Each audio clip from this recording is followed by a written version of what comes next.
As we continue into 2024, we speak to a chief economist on this episode of The Crude Truth.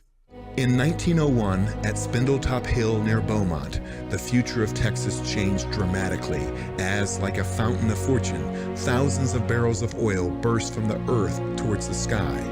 Soon, Detroit would be cranking out Model Ts by the millions, and America was on the move, thanks to the black gold being produced in Texas. Now, more than a century later, the vehicles are different, but nothing else has truly changed. Sure, there may be many other alternative energy sources like wind and solar and electric. But let's be honest, America depends on oil and entrepreneurs, and if the USA is truly going to be independent, it has to know the crude truth. This episode is brought to you by LFS Chemistry. We are committed to being good stewards of the environment. We are providing the tools so you can be too. NAPE Expo, where deals happen.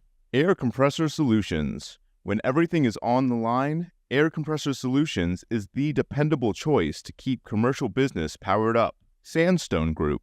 Exec Crew. Elevate your network, elevate your knowledge. Texas Star Alliance. Pecos Country Operating. Fueling our future. Well, hello again, and thank you as always for tuning in to another episode of The Crude Truth. I am your host, Ray Trevino, and today we're shooting again from our great Austin studios down here in the wonderful downtown of Austin, Texas, and Central Texas. For those of you that might not know where Austin is. As we are moving into more of 2024, we're almost at the halfway point of the year. And really, the real question is, where's oil and gas going? As we all know, the prices are continuing to fluctuate. And also the supply rumors are going from we're going to have too much in 2025 to too little in 2025. So we really got to tackle some big questions. And today, in order to help me tackle those big questions, I brought on another amazing co-host, somebody that I've had on the show before, somebody that is literally making changes to help not only the oil and gas industry, but helping the average American. I brought on our guest today, managing founder of the Texas Star Alliance, Chris Hosek. Chris, how are you? Good, Ray. Thanks for having me on today. Oh, well, thank you so much for coming back, and thank you for co-hosting today. I mean, don't laugh. I'm just so excited that you're here. Well, I appreciate that. You know, it's been an interesting 2 weeks in Texas. Last week, as you know, we did have our primary election on Super Tuesday with some really interesting results across the state. I mean, really surprising no one. Donald Trump won outright for the presidency. And really important to this podcast and very interesting election result is Christy Craddick managed to stave off four opponents, and hung on without a runoff. So, you know, Commissioner Christy Craddick will be running in November on the Republican ticket. Yeah. Well, you know, you mentioned that. I mean, she did, but I didn't think somebody had to win because, I mean, with five people on there, you would have thought she would not quite have gotten that 50%, but she was able to get it. But I think it's also a testament to what she's doing within the Railroad Commission, that people are actually understanding how valuable she is to what they're doing over there. Right. I think you're absolutely right. I mean, the strength of her candidacy shows in the election results. I mean, if you were to go back and look historically, when you have multiple candidates for a Railroad Commission race, they almost always end up in a runoff. So for her to come out clean with a strong victory, in my opinion, says a lot about her actions at the Railroad Commission itself. Well, you know, that leads me to today and our guest. You know, I wanted you to come on because you just understand so many more ins and outs. As you know, I'm an operator. I drill oil wells for a living, but you are here fighting the good fight. And there's another group out there that individuals and companies like Pecos definitely sponsor and are a part of, and that's TXOGA, the Texas Oil and Gas Association. And with us not really knowing everything that's understanding of the oil and gas industry, and do we have enough oil? Do we not have enough? Where do we see prices going? Well, I asked our friend, Dr. Dean Foreman, to come on. Dean, how are you? I'm great, Ray. Thanks so much for having me. Well, thank you so much for coming on. You have just been, you've been all over. You've been doing the tour this year so far. And I mean, everybody wants to know, because you are the chief economist over at TXOGA. And I finally said that right. I feel like I couldn't take chief economist to save my life until a few minutes ago. How are you doing? What's going on in your world? Doing well. It's been nonstop, and we're off to an exciting year so far. It's been very exciting. And, what is one of the things that you've seen so far this year that just has caught your eye that's really made it the way it is? Well, it's the divergence of going to an election year politics, right? You don't win elections by making people complacent. You have to energize your base. And that means some people have to be satisfied with where they are. Others have to be dissatisfied. So trying to demystify the media take and the political angles from the actual data has really been the challenge to stay the course on all of it. Real quick, I love how you said to take the real data and then what the media is saying. And that was something that I actually used in a speech a couple of weeks ago. It's like, if you look at the real data, oil and gas is doing one thing while the media is doing another. And I was using the example of the mid 80s when everybody was like, oil and gas is done. We hit that $5 for the first time, but yet the oil and gas companies were still doing so well and nobody could figure it out. But the media was saying oil and gas is done.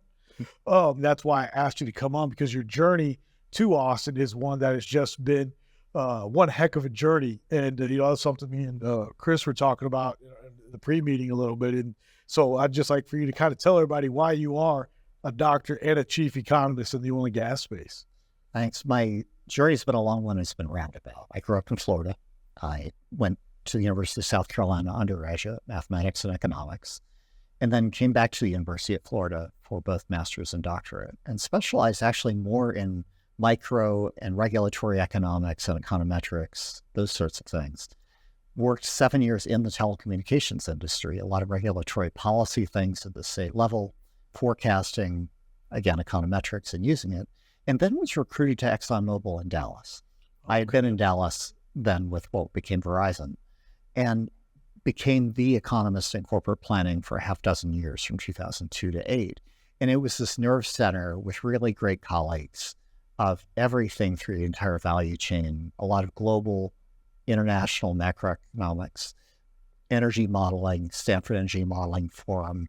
It was fascinating. It was really eye-opening. And this is an industry that's data rich. Mm-hmm. So the modeling skills, it really fit, and I loved it.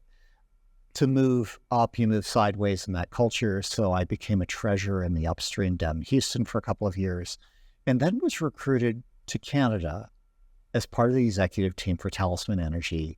Got to work with John Manzoni. Right. Did that for 4 years in Calgary, traveled all around the world, business development, corporate planning, but really hands-on for the upstream and that part of the business. Then came back to the United States in 2013, but switched to the downstream side and started working with a partner on an ethane cracker derivatives complex, also contemplating gas to liquids. Okay. So really cool running the risk management for Sasol North America. After that, I transitioned, became chief economist for a hedge fund for a couple of years, joined Saudi Aramco after that, and was in Saudi Arabia for about a year. And then the American Petroleum Institute. So the last 5+ years before I've come to Texas, I was in Saudi Arabia, with the American Petroleum Institute as their chief economist in Washington, D.C. So 5+ years there. That's a heck of a journey. It is. It really is an incredible story. You mentioned your D.C. experience as of late, and, I would say welcome to Texas, but you've been in Texas a long time, but we're glad to have you back. Can you talk a little bit about the differences between kind of operating in D.C. in this space and then operating here in Texas in this space in the legislative process? Chris, thanks. It really is night and day, because Texas is about the business and the stakes really hit here at home. So both the data and filling in the gaps of the data really matter here. And the politics of the state are sincerely aligned in trying to advance the interests of the state. In D.C., it becomes much more political just by the nature of there's so many more issues. It's at a federal level, and you're fighting in a different arena. Depending upon the administration that you're in, it can be more or less aligned with where the industry stands. But so same fight, different level of fight, different level of granularity. And here you have to be willing and able to go local. So the data orientation of really getting down to disaggregating. What's the local impact? How much are you paying in taxes?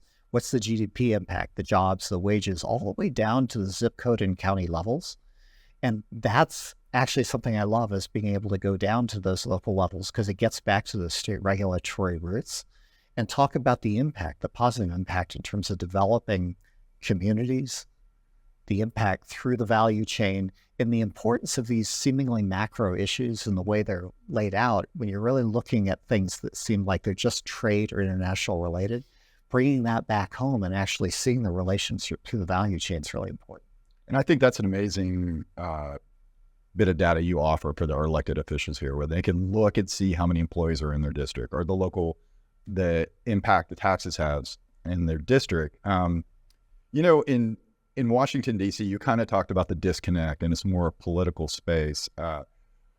When you come in Texas and you look at the difference between who you were talking about, would you think that that type of information would be valuable in Washington, D.C.? It is, when you reach the representatives and help them understand how they are accountable back to stakeholders and remind them of what's in their district, because what's in the pressure of going with the party on many of these votes at the federal level, it's really that tension of reminding them just how important some of these issues are. The recent issue of the Biden administration's pause on new approvals for LNG exports at the end of January, that's a great example where it just kind of went along partisan lines and off it went. But that has a really bipartisan feel towards something that is just universally bad policy. It's bad for our allies, it's bad for economic development, and people think that it doesn't have a lot of consequence near term because many of these approvals are often things that might get built in the next 3 to 6 years. But they don't realize that it really affects corporate planning decisions in terms of scale economies, shared services, everything from power, ports, jetties. It's in the weeds, but these are real things that decide what investment dollars get put in the ground today for the shared services that plan for the future. And one of the anathema things about this is that the federal government is throwing all these subsidies at trying to create a carbon economy, right? Well, many of these projects that are getting delayed would have been carbon capture ready and would have fed, as they get built, into this. But do you spend capital? Do you invest in something that would then have synergies with the carbon economy? So it's sort of one hand's working for, one hand's working against, and the policies really aren't coordinated at the federal level. Man, the way you were able to just tie that in, I love how the data that you're bringing into the table at the state level, but then you just talked about that LNG. That was a real big deal. And I saw it as one because it's like you said, we're trying to invest dollars today for tomorrow and down the road. And without these permits right now, the price of natural gas has just continued to drop because, as you know, we're drilling so many wells in West Texas that we do have an abundance of natural gas, and yet we can't, get rid of it as much right now. So I just really think what you're talking about is really hitting home on so many aspects, Dr. Dean. I really appreciate that. Thanks, Ray. And let's be clear, this is a $200 billion issue just for Texas and Louisiana. And it's been miscast to some extent because just the terminals themselves are $50 or $60 billion of capital. Okay. Then you have pipelines and processing. And the thing that is the most consequential here is the 9 billion cubic feet per day of natural gas that will be exported, some from Louisiana, some directly from Texas. Mm-hmm. But 60% of the gas disposition coming from Louisiana actually comes from Texas. So this is a 20% increase in Texas natural gas production that hangs in the balance of these approvals, 20%. And if you want to expand the whole of natural gas production in Texas by 20%, that's $130 billion by itself to build up those drilling programs, the infrastructure, and everything to go with it. And think of the jobs that go with that and the wages. So this is a really big deal, the fact that FERC and DOE are not going to be approving these projects. Wow. That is tense. So not only are you the chief economist at Texaco, you are also the president-elect of the US Association of Energy Economics, correct? Did I get that title right? Okay, so as you move into the presidency, how do you see that position helping out, not just only aiding energy in general in the United States, but in particular in Texas? So the U.S. and International Association for Energy Economics have been one of the mainstays of economists in the industry through all forms of energy, not just oil and gas, renewables, nuclear, you have it, but really thoughtful energy research to academic quality. So you've got academics, government, industry all working together in these ways. And that association, being able to contribute to it, have a coalition, hopefully bring the conference back to Texas. The annual conference is really the pinnacle of what the association does each year. That enables us to have a dialogue, but also have a presence and continue to advance energy economics and the measurement of it at a really good level. Measurement is one of the things that I think for economists has kind of over the years fallen by the wayside. And with data analytics, it's come back to the fore. And we have different sides where, on one hand, we really need to measure things at a local level in Texas and have good measurement. At Texoga, this is one of the things that I've tried to build up is the data measurement side on the petroleum and the natural gas value chains of building up. And these are data that we're now producing that haven't existed before. So you would think for a state like Texas, if you wanted to know how much was traded in a given month, you can go to the International Trade Commission, you can go to the EIA, you may get what are called pad level or regional level estimates, but to actually get how much was imported, how it was transformed, how much was exported along the way, and go through and understand exactly where. This is really important because we understand now the nexus between what we're producing, the contribution of natural gas liquids that have quietly become it's extracted from the natural gas stream, Yes. but it contributes to the liquid supply. And we are the largest in the world now in supplying these things. Yes. This and the trade of it and the transformation of it through the petrochemical sector has had a huge impact for Texas and for Louisiana, especially for Texas. And the data have just not been put together in a cohesive way. So I think for inside baseball stuff, it's really exciting to be able to get a complete picture and talk about what that's meant for Texas, for Texans, the jobs, the wages, the impacts for the economy. You know, you're talking about how at Texoga you're getting excited for all this data. For those out there that may not know that much about Texoga, you know, can you talk about Texoga and what you guys, you know, are doing on a daily basis to help out with the oil and gas industry and the small independents out there? Absolutely. So in the state, we're a trade association that represents, the only trade association that represents 90% of crude oil production and the vast majority of the refining capacity in the state. So through the entire value chain, midstream pipelines, processing, LNG exports, all of it. So it's an all-in membership that represents all of the oil and gas interests across the state. And we work in legislative policy, regulatory policy. We're working extensively with ERCOT, water and environmental issues, everything that guards the social license to do business to start with, but really working proactively to try to have good policy going forward. So when we look, not just today, but for years ahead, what are the policies that Texas really needs to have sound energy policy, energy security, and energy economy that works both for the state and the U.S.? Wow. Yes, that's big. You know, you talked about measurements, and you were at API when a really interesting, what we would call a measurement happened. It's where we started growing oil production in the United States to where we were no longer a net importer, but a net exporter. It happened so quickly, it seems to me, in terms of energy production. I know it took a dozen years, but in Washington, D.C., I'm going back to your time at API, how was that taken in? How was that received there? It seems like there was a lot of disbelief at some point, from my perspective, that some elected officials still wanted us to be in that zone where we were vulnerable. But now we're in a more stronger position. What was that like in D.C. to see that transformation? It was really interesting. That legislation that made this happen passed slightly before I got there. So at the end of 2015, the crude oil export ban in the United States was lifted.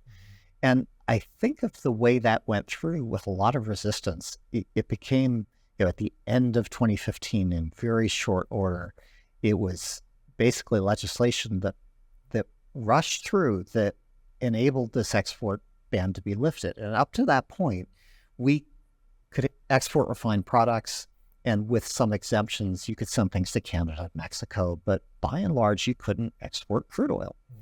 And since then, it's been, and we see this on the natural gas side as well. When you have expanded market access, it fosters people to step up to get access to that market. So they invest.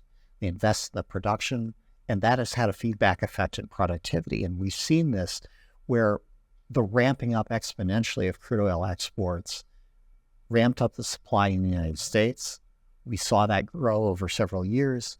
We saw it have a material impact in putting downward pressure on global prices, not just U.S. prices. Really, and by 2015 and 16, this flood of oil now coming to the market really changed the way, at least for a period, OPEC was behaving.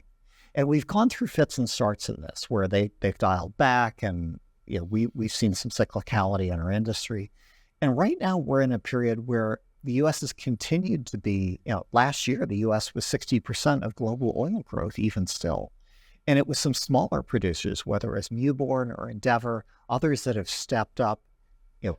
Independents still carrying the day in terms of productivity and development.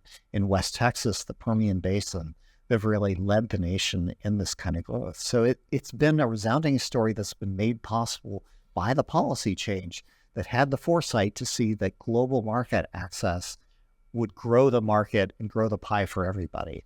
And that sometimes gets mixed with isolationist policies that say, nope, we should just trap these hydrocarbons at home, just keep the energy for ourselves. That really isn't what has been the source of innovation and growth for the market. And there's a key lesson to be learned going forward for energy policy. When you talk about that, now here we are, a large producer of oil and gas. One of the things that, I notice is our rig count is still over 100 down than it was this time last year. And we are now a large exporter, we've actually, under this administration, we're producing more oil than we ever have. Some people are saying that we will see an oil shortage, but then you've got other groups, I think like the IEA, and you can fact check me because I'm not 100%, but that are saying, hey, we've got a glut in 12 months or 18 months. And, what do you say, and where do you see that going? Well, first, the EIA has an Energy in Today piece out today, and I think it's worth recognizing. We're producing more oil than any country has ever. This is the most oil any country has ever produced, and we're doing it. And it's thanks to Texas that this is happening. 5.5 million barrels per day just out of Texas, out of the 13.3 million barrels per day that the U.S. is producing. So that's a huge milestone to celebrate. As far as the politics of this, look, if we take the EIA, the U.S. Energy Information Administration, the IEA, the Energy Information Agency that's based in Paris that you mentioned, other credible sources internationally, a think tank based in Saudi called CAPSARC, OPEC itself, which is a thoughtful think tank, and you look at the range of these forecasts, the only thing they really agree on is that this year and next year, we're going to be at record levels, both for the economy, its size, and the amount of oil that's needed globally. Demand is at record levels and growing, and likely to continue growing at these record levels, setting new consecutive levels this and again next year. Now, the amounts that they forecast, OPEC, as you'd imagine, has the most bullish view on that. The EIA actually has the most bearish view on that, and the IEA is somewhere in between. The IEA this year is expecting global growth of about 1.2 million barrels per day. So that's a little over 1% of the market. Yeah. The global economy, roughly speaking, is growing on a market exchange rate basis at about 2.5%. So that is consistent with the rule of thumb, by the way, of divide by 2, 1.2 million barrels per day, check. Yeah, so it jibes with historical relationships. And it says that post-pandemic, the global economy has continued to need oil very much the way it has in the past.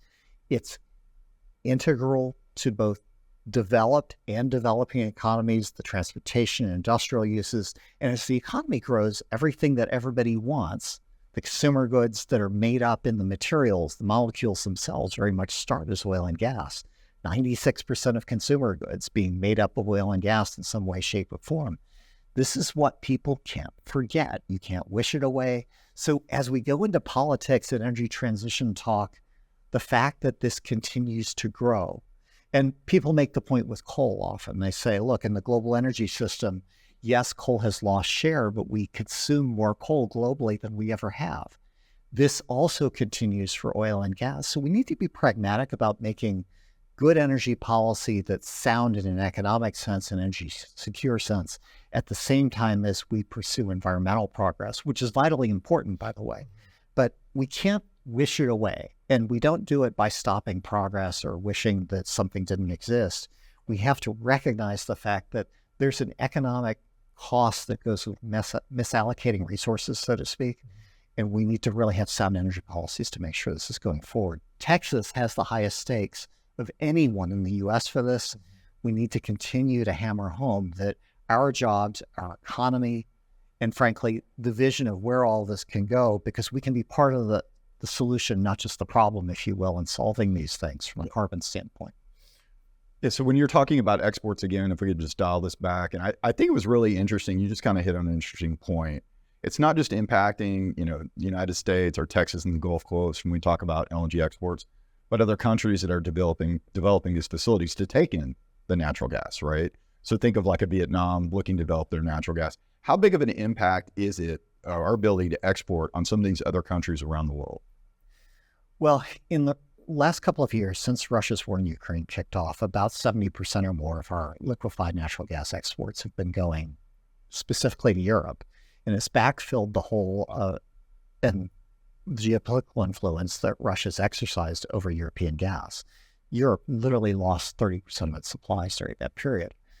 But before that, really the majority of this went to Asia, and it is Vietnam and Bangladesh and China, Japan and Korea as the traditional liquefied natural gas consumers. Those markets continue to grow, and that supplants coal in power generation. Every bit of LNG that goes there really is coal that's not getting burned otherwise. Right. So that makes a big difference environmentally. It is important through the value chain. The affordability of gas has historically been one issue, and the other is security of supply and defining the long-term contracts, both from a European and Asian perspective. If you're going to place this kind of natural gas into Asia, security of supply has historically been one of the main contractual considerations that go with it.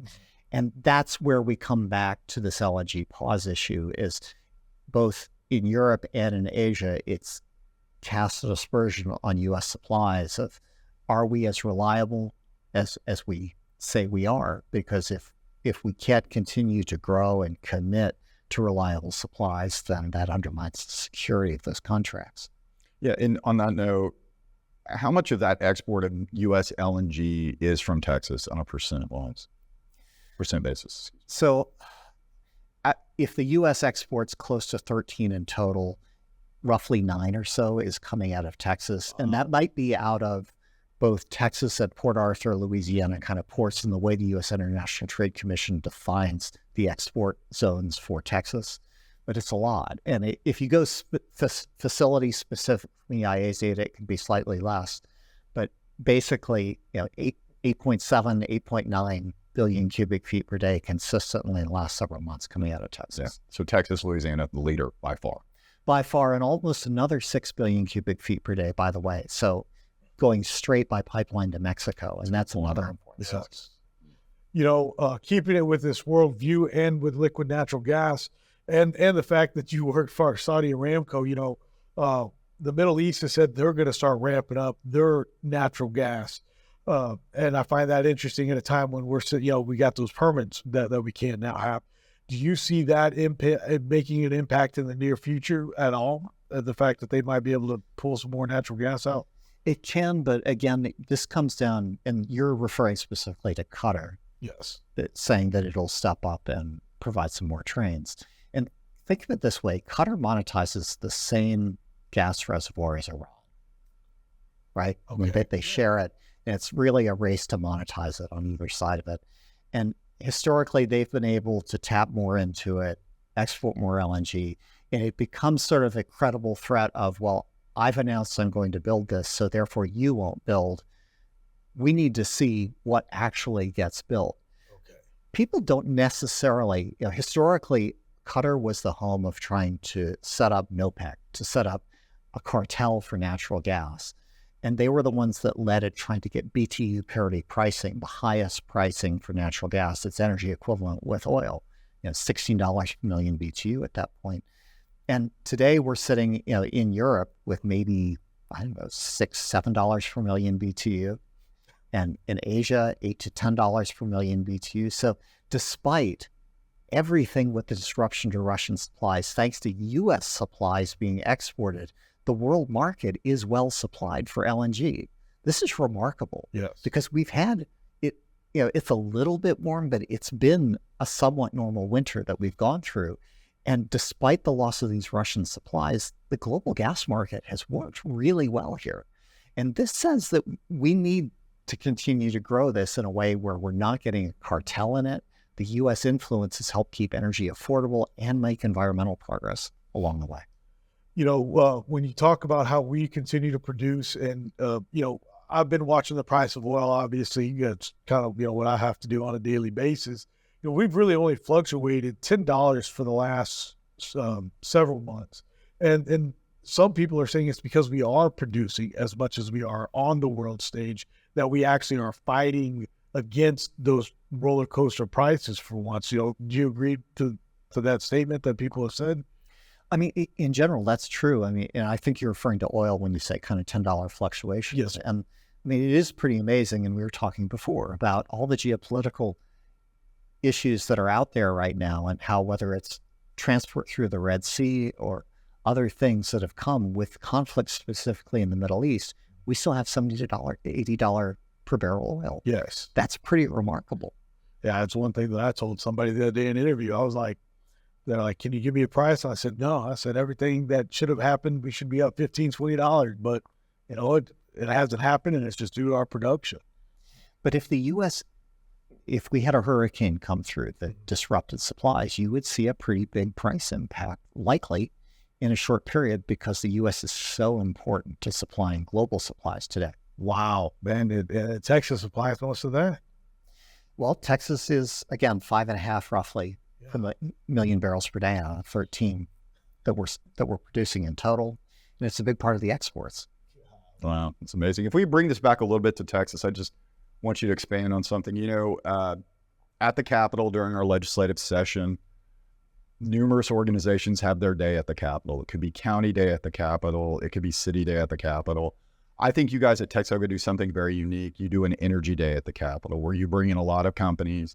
And kind of the crust upon that is the data you guys produce at Texoga, saying this is, as you talked earlier, this is your local impact on the district. Could you maybe talk just a little bit about the importance of Energy Day at the Capitol and who all shows up? Well, it is really important because we celebrate the fact that we have members representing both constituency and companies. It brings together the importance of the entire value chain. And then we're serving up our annual economic review at the same time and going through the data that really show the GDP, jobs, and wages impact at a local level. We're getting even more granular with that, where we can do multiplier effects at a localized level. We can look at the top producers by specific areas, the top employers by specific areas. And this is empowering because it enables then representatives to say, I've got an issue, I know who to call. And it's not talking in the third person. You really have a direct relationship back to the people that are being directly impacted by many of these issues. So being able to highlight that, being able to celebrate it, and being able to put a milestone where we've got $26.3 billion of taxes paid in Texas, a record high. We're contributing to GDP in the state, some $360 billion directly. These are huge numbers. And it's not that they can't go higher, but we really need to celebrate the fact that we are contributing, despite the diversification of the economy over time, really contributing in an integral way that's been important to Texas. Right. And that's an amazing event. I've participated in several times, and it's hard to believe that the session is less than a year out. It is. So when you guys organize the date coming up, please let Ray know. I know he'd love to publicize this and, be another outlet to get this message out for you guys. Yeah, no, I mean, what you guys, again, are doing is just so important. And, one thing I do hear all the time is facts are friendly. Well, data is facts. And if you've got the facts, then, hey, there's nothing else you can do except throw them on the table and be like, hey, this is what we're doing. And what you guys are doing at Texoga is just remarkable. Bringing it down because from, county to county, that's one thing I always say being a small operator is, we're in those small towns, we're using their gas stations, their crews, their this. And And that pumps money back into that economy, just like you were saying earlier. It's like, we're all putting money somewhere to help boost this Texas economy, which then, of course, I do believe helps the American economy. On top of that, I do know that I do want to ask you one question about, for people that want to reach out to you guys, Dr. Dean, how can they get a hold of you in the Texoga group? They can always go to texoga.org, so txoga.org, and all of our economic materials are available to peruse on the website. And they can reach out to me on LinkedIn. I'm pretty open about that and making sure that whether it's through Texoga's website or through me, if people reach out and engage on issues, I love it. Okay. And then I want to do something fun with Chris today. Right, we're going to call this the Fast Five, Dean. I hope you're ready for this. I'm going to ask you 5 questions. You don't have to expand, just a couple quick answers. So, number 1, what are you reading right now? I've been going back through Vaclav Smil's How the World Really Works. It's a really great overview of petrochemicals, cement, iron and steel, agriculture, and the importance of energy and especially petroleum in that context. Okay. Something a little different. What's your favorite sports team? Florida Gators. Absolutely. Okay. Football. All right. Fair enough. Well, you fit well in Texas. Tampa Bay Buccaneers, too. I grew up in Tampa. Oh, wow. Okay. Fair enough. I'm sorry. Since you've been in Austin, what is your favorite restaurant you've eaten at here? That's a tough one. It's somewhere between Black's Barbecue, but Not a bad call. there are a couple of them. Well, they're great barbecue. Yeah, great either barbecue one. restaurants here. Yeah. Question number 4, what are you streaming right now on TV? I'm loving the Halo series on Paramount Plus. I hope my wife hears this because I'm very curious to watch that. And then last question, and kind of more interesting about you. What do you do in your spare time? Do you have any kind of interesting hobbies, or when you're not doing oil and gas, what are you doing? Well, I'm a car guy, so I love rebuilding old sports cars. I'm not doing it right now because I'm sort of in transition between Maryland and Texas. But that's my passion. Well, we should talk offline. That's our Fast Five. Thanks, Ray. Thanks.